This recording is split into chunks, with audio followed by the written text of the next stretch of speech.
di kursi kekuasaan yang dingin, di mana setiap napas diatur oleh protokol yang kaku, dan setiap kata diukur dengan presisi bahasa diplomatik. Pernahkah Anda membayangkan seorang pemimpin menabrak pakem tersebut? Dengan sebuah gestur sederhana, kita sering melihat sosok presiden sebagai simbol formalitas tak terjamah. Namun hari ini, di pos ronda, kita akan membedah sebuah anomali. Bagaimana mungkin, di tengah sidang resmi parlemen yang menentukan nasib bangsa, seseorang memilih untuk berhenti sejenak, memegang cangkir kopi, dan menyeruputnya di hadapan seluruh mata dunia? Apakah ini sekadar aksi haus biasa, atau sebuah pernyataan politik yang sengaja dirancang untuk meruntuhkan tembok pemisah antara penguasa dan rakyatnya? Penasaran? Jadi, begini ceritanya. Sidang paripurna DPR RI, 20 Mei 2026, suasana hening dan tegang menyelimuti ruangan. Namun, Presiden Prabowo justru menciptakan momen yang membuat seisi gedung tertegun. Dengan tenang, beliau meminta izin kepada Ketua DPR, Puan Maharani, untuk menyeruput kopi. Bukan air putih, bukan teh, melainkan kopi.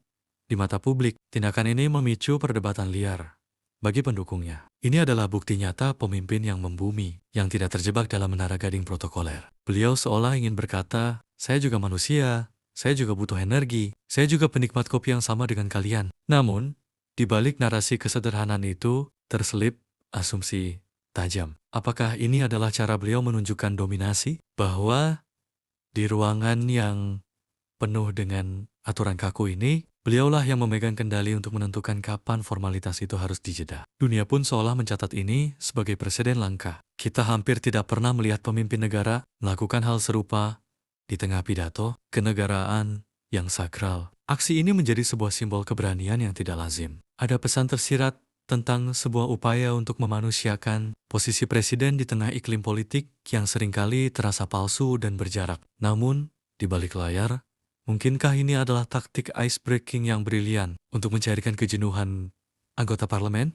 Atau mungkinkah ini pesan simbolis agar kita berhenti memuja formalitas dan mulai fokus pada substansi? Kehidupan sehari-hari yang sederhana, apapun interpretasinya, satu hal yang pasti, beliau telah berhasil mengubah suasana. Sidang yang kaku menjadi momen yang akan selalu diingat. Mungkin inilah potret pemimpin masa kini, seseorang yang cukup percaya diri untuk tidak terlihat sempurna di hadapan kamera, dan cukup berani untuk menantang ekspektasi kita tentang bagaimana seharusnya seorang presiden bersikap setelah semua perdebatan ini. Apakah Anda melihatnya sebagai sebuah kecerobohan atau justru sebuah langkah jenius untuk tetap relevan? Terima kasih telah menemani sesi diskusi hangat kita di pos ronda kali ini. Tetaplah berpikir kritis dan jangan terjebak pada kulit luar sebuah peristiwa.